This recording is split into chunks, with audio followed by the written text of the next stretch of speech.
have two favorites within the horror space. One being found footage, because that to me is like the most immersive that you can possibly get. Also paranormal activity to this day still scares the crap out of me. Those two, and then also Intruder. Like The Strangers is one of my favorites, because to me, like, thought of someone just being in my house and I don't know about it is like kind of fun. But well, not fun. It's not fun. It's like it's fun to you know what I mean? watch. Yeah. Exactly. Watch and like the yeah.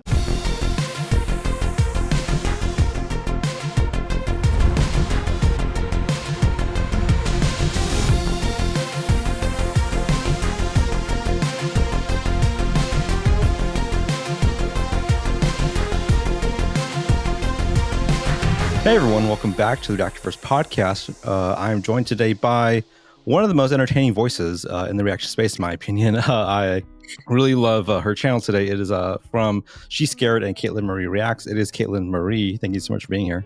Thank you so much for having me. I'm really excited. This is fun. This is of course. Cool. I'm so happy to have you here. It's almost it's funny. I'm almost sad to say that I only recently found you in the last year or so. But when I did, I immediately latched on to the channel's style and humor and vibe.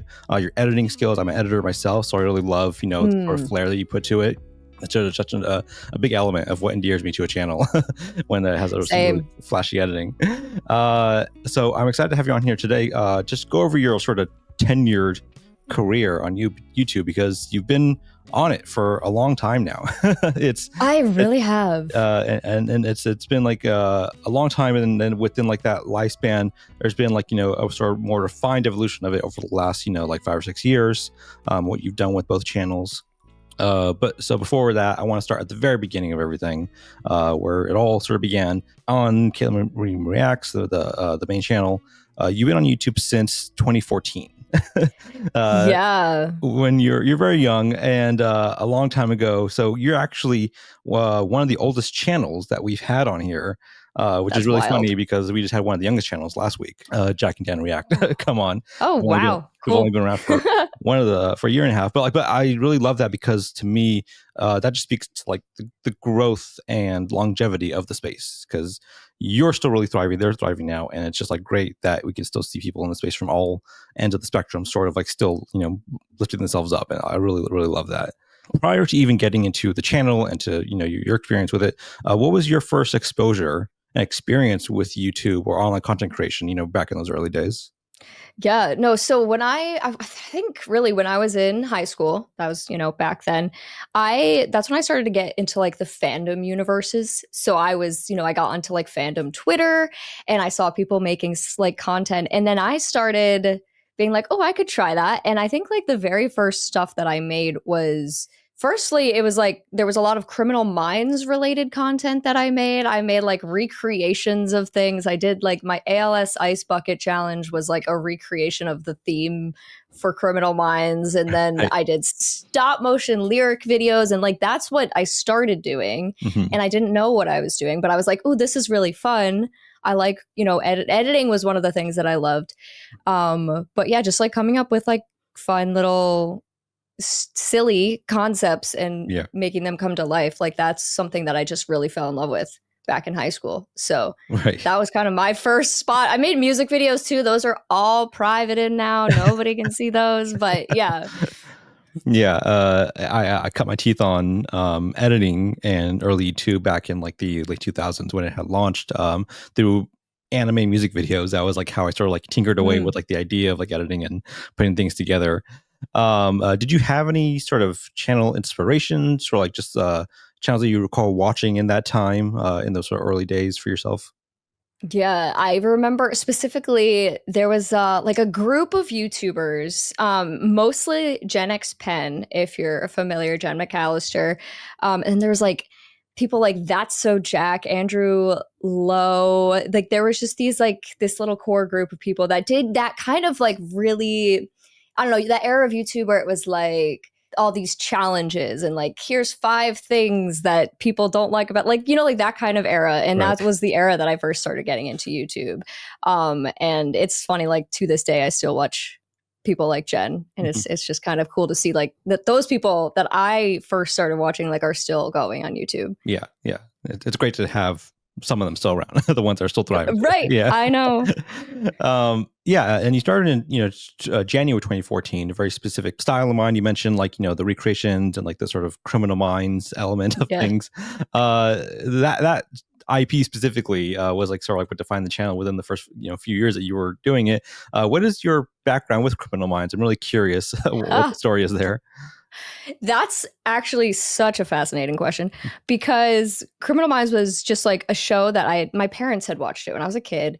Was never allowed to watch with them when I was super young for obvious reasons. Mhm. And then one day when I got older, I watched like one episode and I was like, oh, this show looks really good. So I got into it and I watched the whole series. And then that was like one of the first fandoms that I really got involved with online. And then I just started making those recreations and stuff and like sharing them with that community. And what ended up happening there was one of the executive producers, his name was Harry Bring. Mhm. He saw my stuff and he was like, "Oh, you're really good at this." And like that really, really stuck with me. And so I kept doing it. He encouraged me and I kept doing it. I kept making more stuff. And then he was ended up being the reason that like I realize that like you could actually go places with video creation. Mhm. Because I was one of those kids in high school where I looked at all my options and I was like, I don't want to do math and science. I don't want to be a doctor. Like I didn't want to do any of that.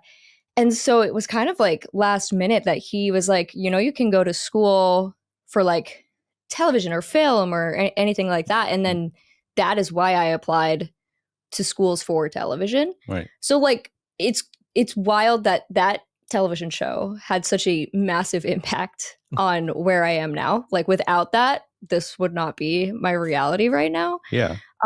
So yeah, like that show was just huge for me. He ended up inviting me to the set too when I was out in Right. LA. Yeah. And that was really fun. But yeah.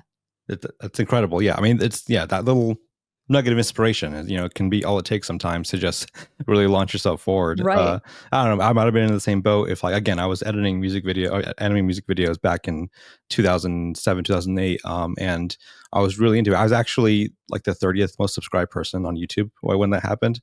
But back Wow. when that was like, she was like kind of weird and small in a way. So I don't know, that would Yeah, that's cool. been about the same thing. But back then I got my channel hacked and then there was no way to get it back because back then there was no recourse or like system in that Oh place for no. that. So I was like, I'm going to go to college next year. I'll let it go. Like whatever. And I didn't Oh my realize, God. maybe if I can go back, I would like fight for it a little more. Right. Yeah. But you had no idea what YouTube would truly end up being. That's Exactly. Yeah. crazy. It took you a few years to kind of get your footing with the channel. And you dabbled with skits and vlogs and reviews, for a while, and Yes. then you got into early reactions with like trailer reactions and music reactions. 2019 is actually when you sort of hit your stride and got like a sort of consistent Yes. workflow of putting things out. The end of the year is when you would change your name to Caitlin Marie Reacts, and that would be sort of like the now sort of face of the channel. Do you recall just those, early creative adolescent years of trying to figure out, your voice and your style and just like, getting to the point where like you realize, who you kind of want to be with this? Yeah. No, you're right. Like when I first started creating content, I was just doing like all over the place. I didn't know what I was doing. I didn't know what was going to work for me. I remember I did like a series that was, if anybody knows that game, Episode, like I started doing like videos on that game. I did like the TMI challenge, stuff like that. Like most of that stuff is privated now. It still exists, but it's privated. But yeah, no, like I just remember jumping from thing to thing and nothing really felt like, I don't know, I didn't feel like truly connected to anything until 2019. I remember I made a video that was like my first time listening to, and I think it was like Hosier. I'm pretty sure Hosier was like one of my very first videos of that type. Right. And people really liked it. And I was like, oh, okay, this is interesting. Mhm. So I think it was like around the end of 2019 where because that was like right after I graduated school. I graduated school in May of 2019. And so I was out in LA and I didn't really have a job yet. So I was like, all right, I have this time. Just gonna like make YouTube videos in my free time. Right. So yeah, kind of jumped into music right around then. Yeah. The music reactions became obviously the bread and butter of the main channel. And that continues to today. What is your sort of personal background with music. Was it something that you were traditionally trained in any sense, or was it something you just sort of naturally gravitated to? No, it's funny to me because I think about this a lot. Like when you look at a lot of reaction channels, it'll be like producer reacts to, vocal coach reacts to, poet, whatever. Like I am none of those things. I have no musical training like at all. And I always say like the thing that I always felt like I brought, not as much now, but like specifically when I started was like I said, I was such a fangirl. Mhm. So that was like my music expertise was just like being a fangirl. And that was the energy that I had. I just really loved, like, I got super invested in pop culture and like I could easily like latch onto things. And that's still definitely true of me. Like, I have a very obsessive personality where I'm like, I like something and then I'm going to really, really like it. And I can easily jump from thing to thing. So, like, that was kind of my energy going into the channel. It was never that I had any musical knowledge. Like to this day, I still am like, I don't know what instrument that is, but it sounds good. Like I've never really Right. actually educated myself on the music. I'm just like, I'm here for the vibes. I'm here for the fun times. But yeah. Yeah. Has at least your even just general layman a love of music evolved, or like been refined through the channel over the years, just because of like who you listen to and like how you listen to it. Yeah. I think the one of the cool things about, I guess, having all of these videos that I can look back on too is like my music taste, it's not that it's just evolved, but like it's expanded so much. I feel like I stayed very much in like my own little music bubble when I was younger. And then being on the channel, you have people being like, hey, why don't you check out this? Why don't you check out this? And then I would, and I'd be like, wow, this is something that I never would have found myself listening to before, but now you've put me onto it and I can explore other genres and things. And I think that's been the most interesting aspect of having this channel. And like also looking back at 2020, the music I liked back then is so different from the music I liked now. I Right. like now. Like I was very much into like emo sad music at the start, which a Right. lot of people know me as like that emo sad girl that cries all the time. Like that's what I've been known as. But these days I actually like, I've been listening to more Sabrina Carpenter, and that's kind of more the energy that I've been into these days. Yeah, yeah. It's definitely a journey I think people take with these things for For reactions in sure. general. Yeah. Um, the music reaction space is still one I'm trying to dissect and learn more about, because I've always been more privy to like the movie and TV show reaction space. That's like where Mm. sort of where my interests lie, because it's just my sort of general area of expertise. What are some of the unique elements of a music reaction experience that sort of differ from a movie reaction experience as you've seen so far? A lot of it has to do with the communities. I feel like just like music and TV show, like those communities, music fans, I think are like some of the most passionate people that I come across Hmm. when it comes to like the people you're making the content for. But I also feel like the thing with music, or in my experience, is like it's so emotionally driven because like people have such a like music for people can be such a comfort, right? So it's like it is the songs that you're listening to, are they helping you through a hard time, and I feel like that's one of the most interesting things about music is seeing that perspective from obviously from myself and my own experiences with it, but like from all the people that are watching, like this song means a lot to me because of this. And not that TV can't have that effect, but I feel like I see it a lot more with the music space. It's like it's an emotional space, which Right. I think is kind of cool. Yeah. Yeah. I think music, obviously both industries have like stan culture, but Yes. music I think has a lot of it obviously driven towards the artist, whereas movie and shows is Mm, more towards like maybe the product and then people within absolutely. that. And so like you do get emotionally attached to like the individual more I think within music than like Right. the show. And so like there could be some tribalism there I think between people. um Absolutely. yeah, and the sort of early era of music reactions obviously carried you from 2019 into 2020, when things sort of changed for everyone on a large scale. Everybody. What was that like? The that year, the channel, obviously you're hitting your stride with the videos and you're being very Mhm. consistent, and then suddenly, we're hit with the pandemic and the shutdowns and having to deal with all that. What was the sort of you know lifetime journey for you like that there? Right. So what's interesting is like started taking the channel seriously in 2019 into the beginning of 2020, but it was still very much just like I'm just kind of doing this for fun.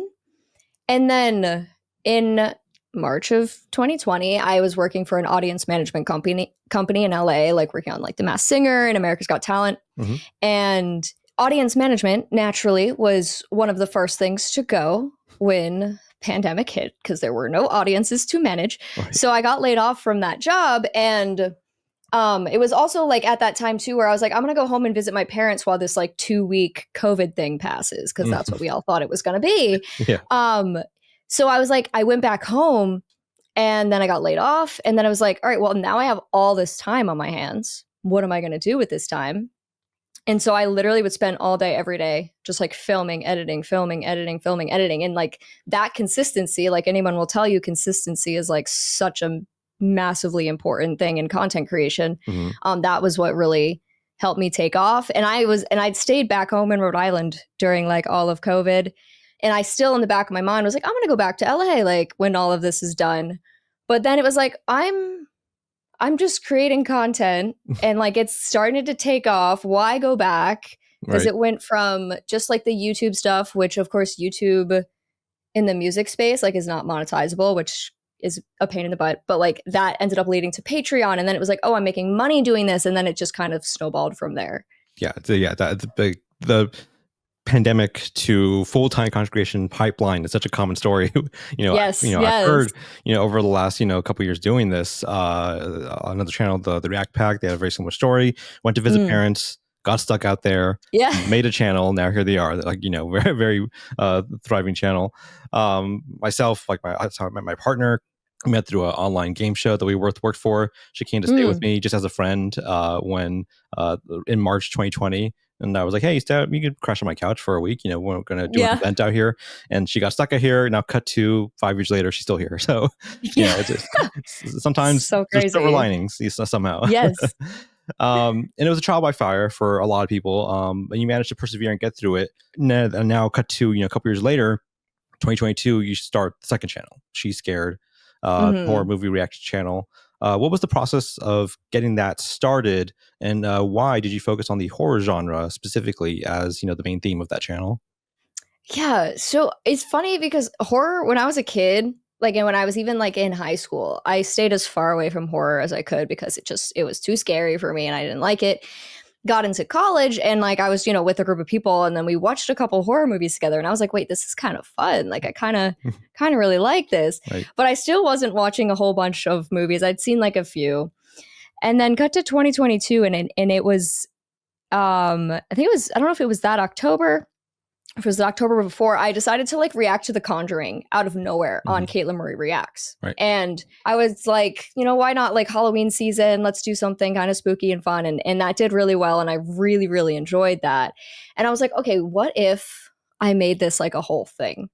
And so I think it was the following like February or March, I decided to launch She's Scared as a reaction channel.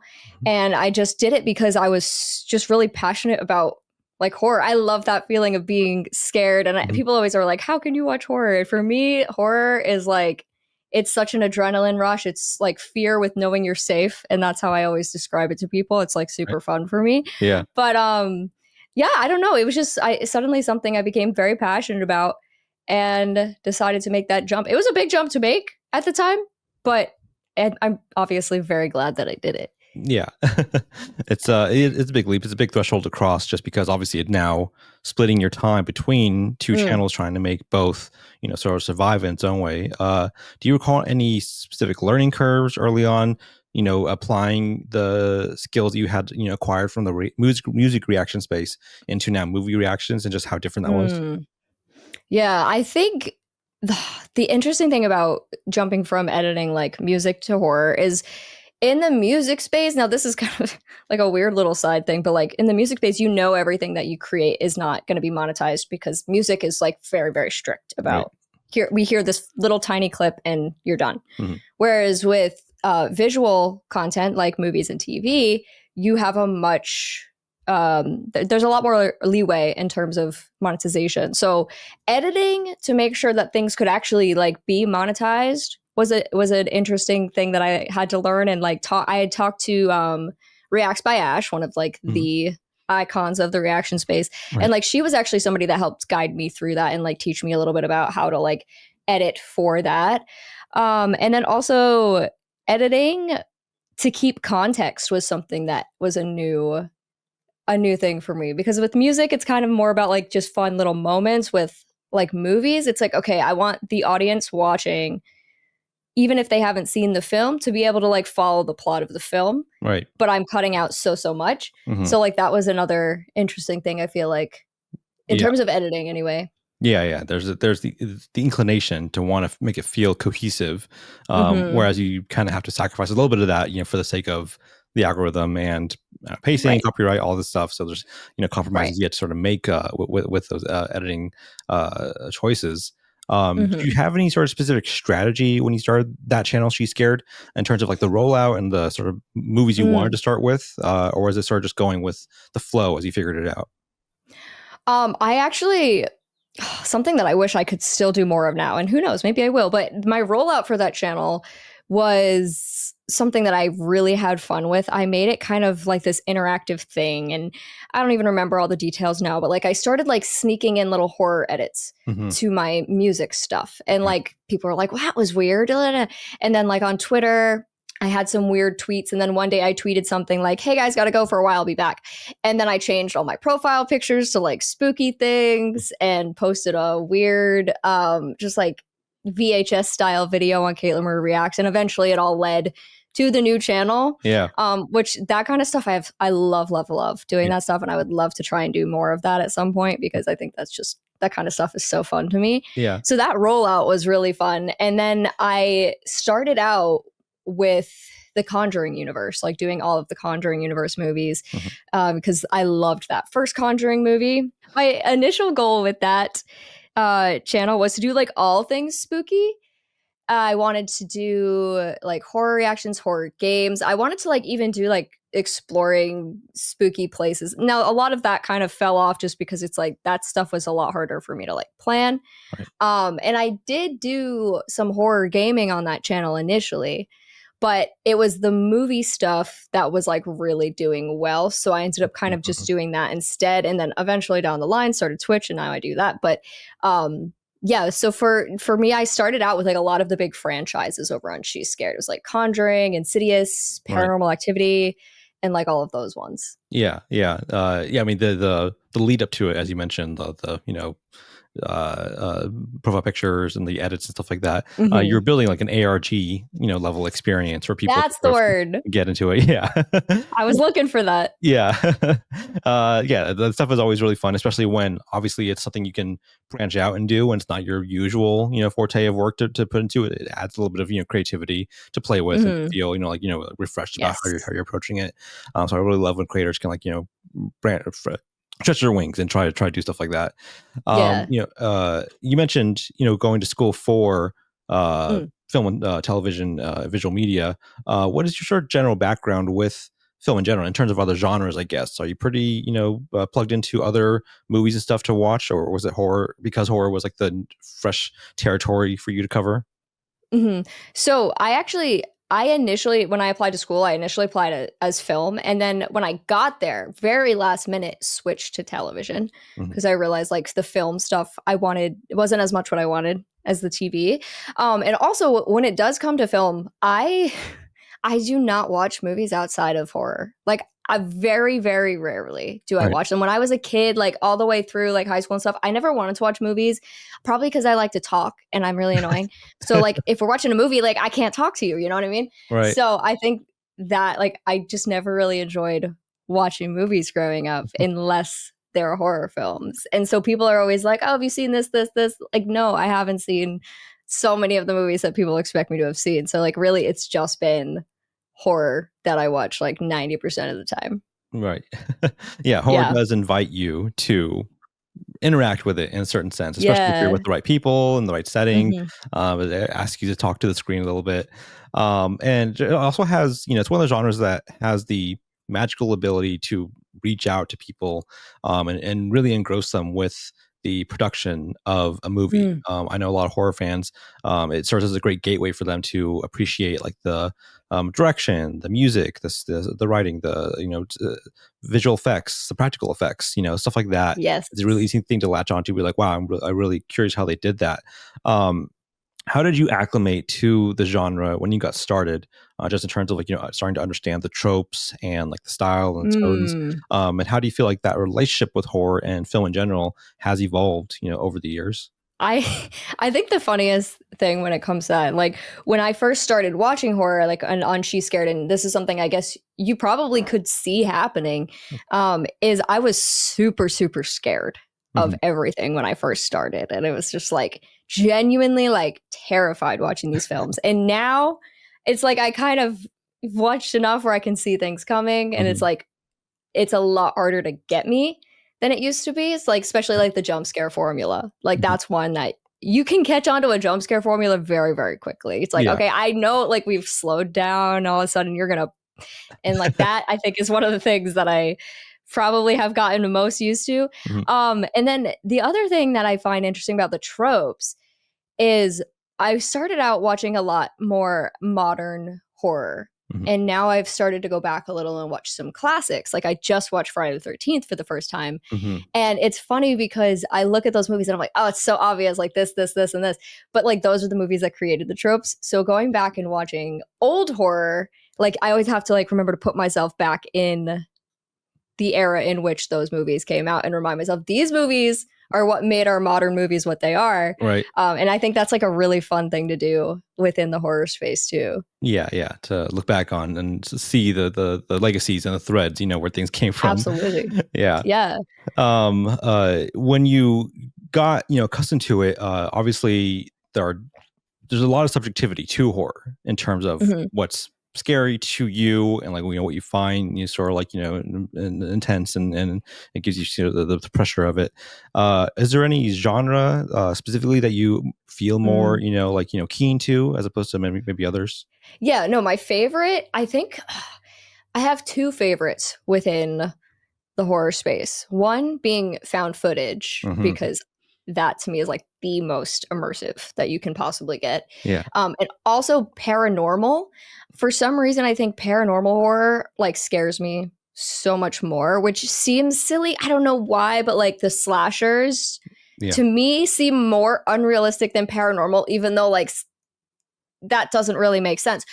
But that's why like Paranormal Activity to this day still scares the crap out of me. Like Yeah. those movies, I've watched one like a month ago or so, like just to go to sleep because I was like, oh, I'll just throw this on, and I was like, nope, now I can't sleep. Like Yeah. that was horrible. Right.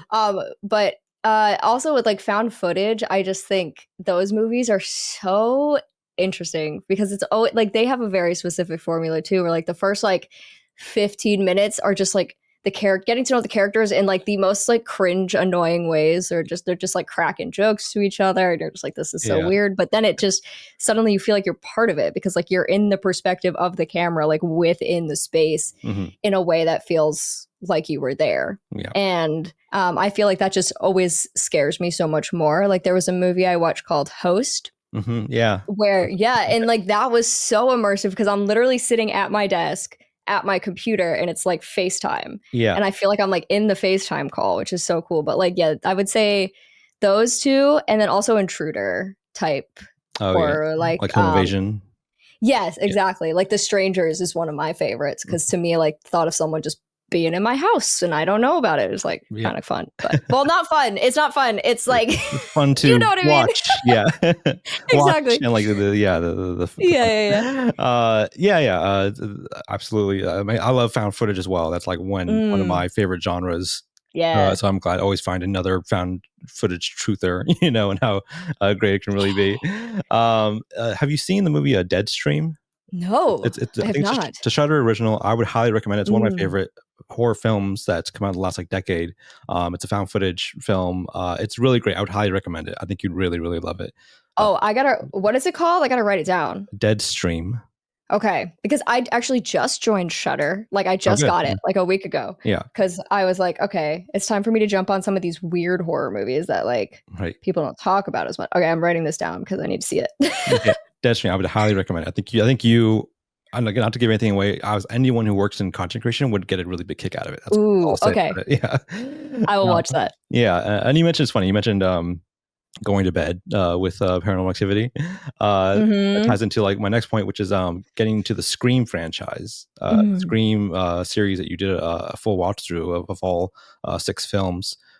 Scream is one of my favorite films, period, of all time. Yes. It's like up there. It was again such a great gateway of a movie for me to get Right. into horror, because it invites you to examine the tropes and the structure of like a horror film, and so like it has that sort of meta level of like, you know, like informing you of it.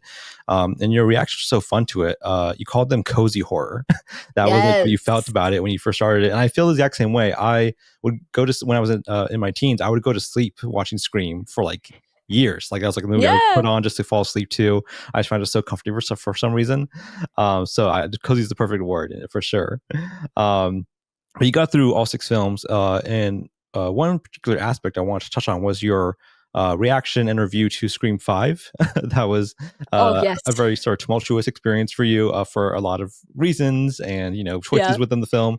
You had some criticisms about it, some constructive, some a little more personal from a personal space coming off of it. Yeah. But what I really loved about your critique of it was how you examined your own viewing experience and how that Mm. informed, you know, the reaction experience, because you were able to Right. binge the series. That was what you had Right. said. How that maybe influenced your engagement with Scream 5. You didn't just bash the film and say like, hey, I didn't like it and it didn't work for me. You took a Mm-hmm. step back and said like, maybe it's because the way I'm watching it in a binge format, it's different than when people watched it obviously year to year, or even like 10 years in between certain films. Absolutely. So that's a very different experience. So I thought that was very well articulated, the way you sort of broke that down. Again, how do you sort of balance the awareness of a reaction format and the experience people may want you to have Mm. versus your own genuine criticism and how you feel about a movie once it's over? Yeah, no, that's super interesting. Because there is, of course, certain levels of expectation when people show up to a reaction video, and it's not always. It's not like it's even like people aren't doing it most of the time, like to be mean or like there's no ill intent happening, but people just have like, you know, if they're passionate about a film, they want to see other people be passionate in the same ways that they are. So sometimes, yeah, I'll watch a movie and I don't really love it, but I think being in the space that I am, like, and this is true for music too, like, I never want to sit there and just be like, I think this is bad and I don't like it because XYZ. I'm always going to, one, look for the things I do like about it, and also always recognize, and I say this anytime I don't like something, I'm like, hey, like, it's not for me. That doesn't mean I think it's objectively bad or anything like that. If it's like your favorite thing, that's awesome. We all have different tastes. But I think also like what you said with Scream, which I think is something that I also have to consider every time I watch things, is like, what was the experience too when these films like were released? Mhm. Because I like the Scream thing. I this is something I think about a lot still. Is like I feel like having experienced those movies as they come out must have been such an incredible experience. And Mhm. I love the Scream franchise, but binging them one a week gave me less of an ability to appreciate like callbacks, because I'm like, I just watched that like Right. 3 weeks ago. And it's like, no, girl, we watched that like 10, 15 years apart. Like, so it's Yeah. very different. And of course, I'm always going to try and recognize that. Mhm. Um, and then the other thing with the way that people like want me to experience movies and stuff is I feel like, because I get a lot of comments about like, you talk too much or like you weren't paying attention or whatever. And like I get it. I know, I understand. I do talk too much. Like it's true. But people like also don't recognize that like when I'm filming a reaction, my brain isn't just on the movie. As great as it would be if like that was the only place that my attention was the movie, it'd be great. But I'm also like entertaining. And then Right. also, is my recording still going? Because if it stops recording, then I'm screwed. So like my brain is kind of cut into different places. And that's just something I wish people would recognize some more sometimes, you know? Yeah. Yeah, it's I talked to this again last week with Jack and Dan React, and like, you know, how it's a multitasking Mm, experience. It's like an yes. improv experience, you know, to yes and the movie and to just engage with like the audience and the material at the same time. And like Right. you said, you know, a lot of reactors, if you've been doing this for a lot of years, you can multitask. You can speak your opinion and, I don't know, listen to the film or read subtitles at the same time. And Yeah. people think you're missing, but it's not that serious. Right. um And yeah, so getting into like the movie reaction channel at the same time as the music reaction channel, do you recall what that workload was like or has been like for you, just managing both and trying to, like, balance that? Yeah, no, it's my like workload situation has been very interesting over the years because of course I just started with the music stuff and like things were flying at that time. Content consistency was crazy. And I think what's interesting is that my consistency is still crazy, but it's split over like 5 different places now. So people don't see it as consistent. But with when I first just jumped to doing horror and music, that was still very doable because I could still do one video a week per channel. Like making 2 videos a week, it's not really too crazy. I think now this is kind of jumping off track a little, but like my consistency started to fall when it was like, okay, I started doing that. And then the next thing I did was I started streaming on Twitch. So then that was like 3-4 hour sessions a week. That's like a good chunk of time. And then from there, it was the point where I realized I couldn't do all of this on my own anymore was when I started my podcast with my friend Cassie. It was like, okay, now that's part of my workload. So like, it's just like slowly I keep spreading myself thinner and thinner until I recently finally started working with some editors because I was like, girl, you simply cannot do all of this on your own anymore. But yeah. It's I feel that it's a worthwhile investment to get some editors for a channel, especially if you've been doing it for so long, especially if you have like a large workload of stuff that you're putting out consistently. I mean, you're branching out into various avenues of like almost like a brand in a way, like all those other projects that you're doing. You mentioned the podcast with Cassie, who has her own channel, Cass Reacts. It was really great. And it's I'd Survive, where you talk about the likelihood or chances you have of surviving a horror film that you guys sort of pitch to one another. I love, when creators, specifically reactors, can collaborate on things like that, especially outside the reaction format, because it's, again, a chance to sort of, spread your wings and stretch yourself creatively. I guess, how did that come about? I guess, first of all, I'm curious, how do you know Cass, and how did you guys sort of formulate that podcast?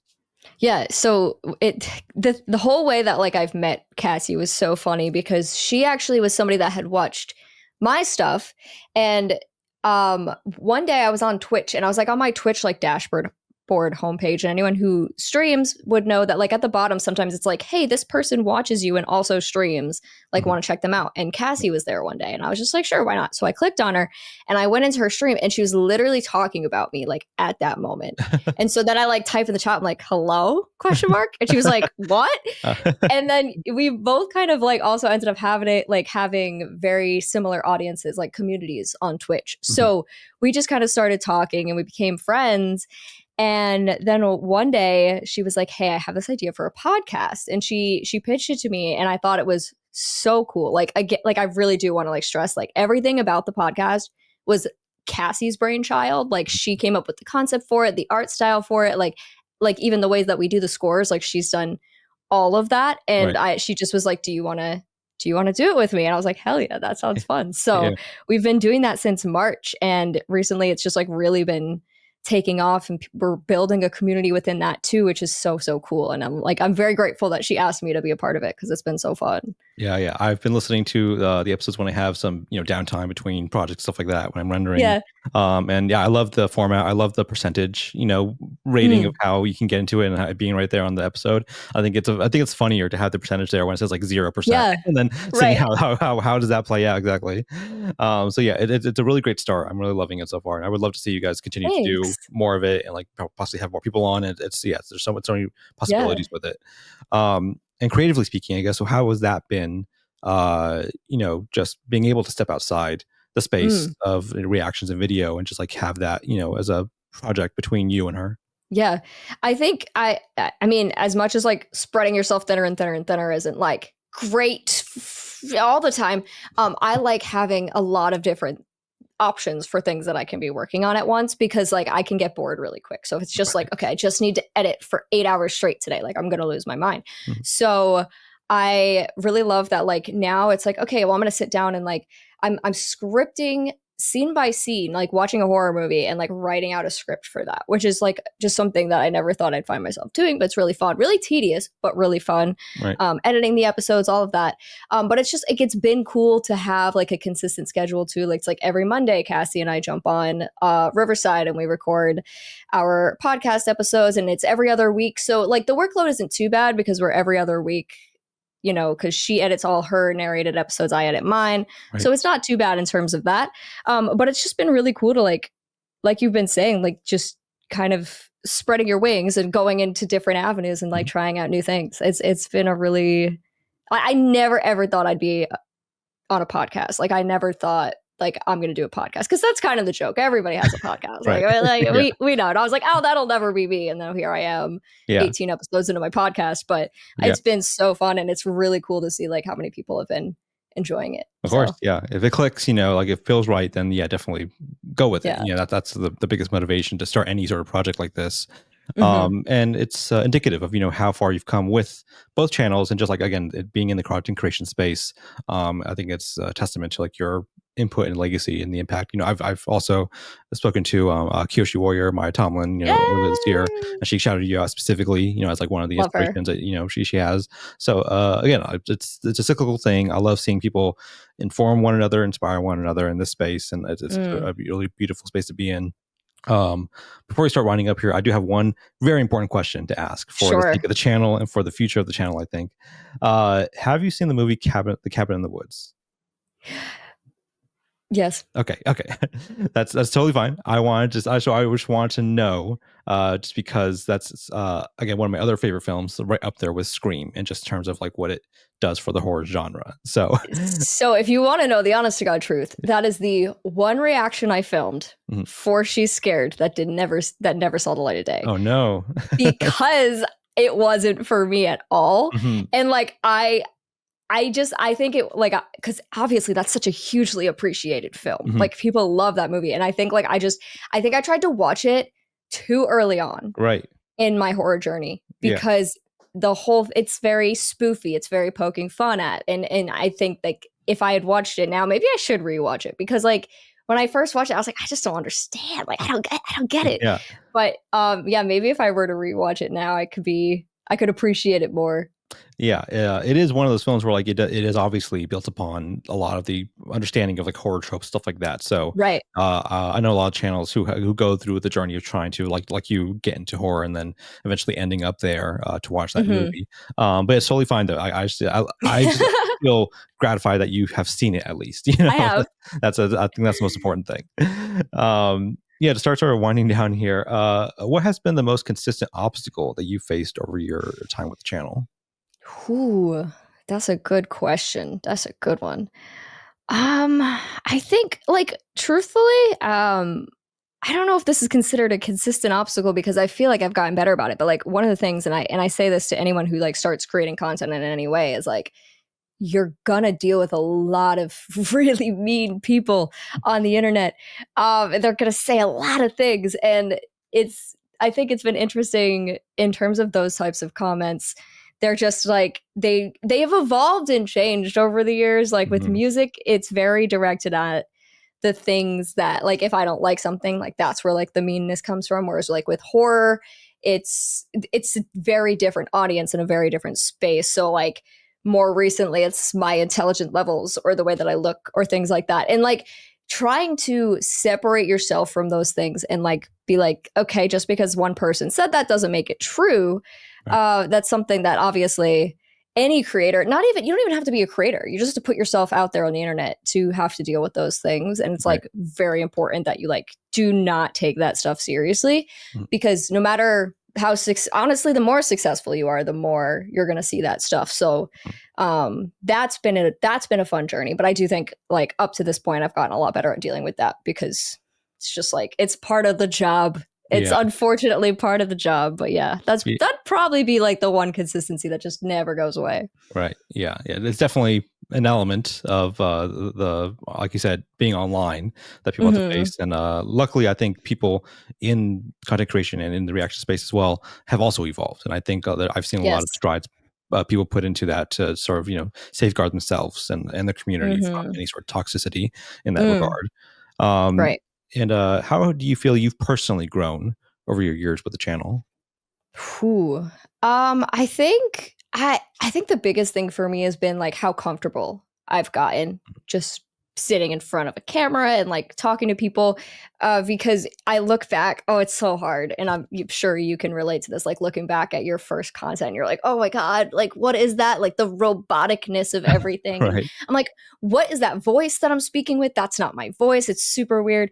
But the level of comfort that I've reached up to this point, like I can just easily like sit down and it's like I just feel like myself now, Hmm. versus when I first started, I kind of felt like I was like putting on some kind of show, which, and I think Twitch has helped me a lot with that, because on Twitch, you have the ability to like truly interact real time with people versus see like comment sections, they feel very stagnant because it's someone plops a comment and then walks away and then you can reply but they might not see it, Yeah. versus Twitch has given me that opportunity to be super interactive with people, and it's just like helped me really settle into my like my online, it's not even a persona because I feel like at this point it's like that's just me, but it's just like helped me become more comfortable with that, which is Yeah. really cool. Yeah, absolutely. Yeah, it's definitely one of those things where I've felt, the ability to understand yourself and your on camera Mm, self is right. something like that I think people take for granted. Especially if been doing this for years,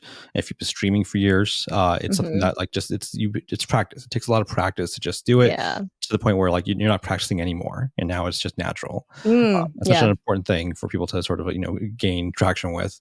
And again, for your time with the channel, beyond any monetary or financial value, what has been Hmm. the most rewarding aspect of it for you? Oh, community, Mhm.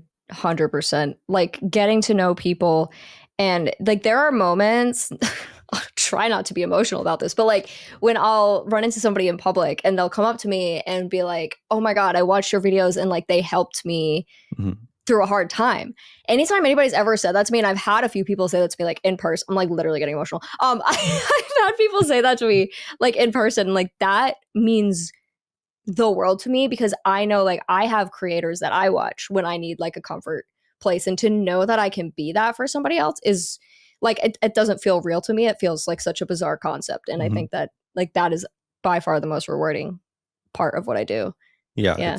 yeah, that's something that I think a lot of specifically reactors really appreciate. Again, because um, the reaction space is such a sort of like still somewhat niche like thing to be in, Mhm. to compare to like the larger landscape of all content creation. Yeah. And so when people are able to share their appreciation for that, it's Mm. built around this like shared interests of like a love for movies, a love for Yes. music, and so on. And so I really love how it brings people together in that format to appreciate one Right. another, whether it's a reactor to reactor or an audience to reactor. It's really such a beautiful thing. We do have our final Absolutely. questionnaire that we give to All right. everyone. 10 questions down the line for everyone. First one is, what is your favorite TV show of all time? The Office. That's a great one. Very basic, but it's true. It's a good comfort show, as we said, a cozy show. Exactly. What is your favorite film of all time?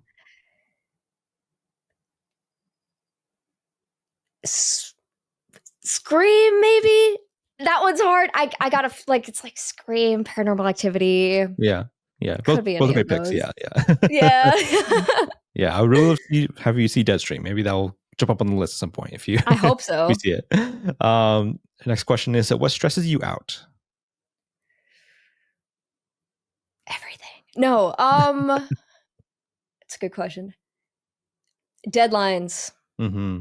and like workload. That's probably my biggest stressor.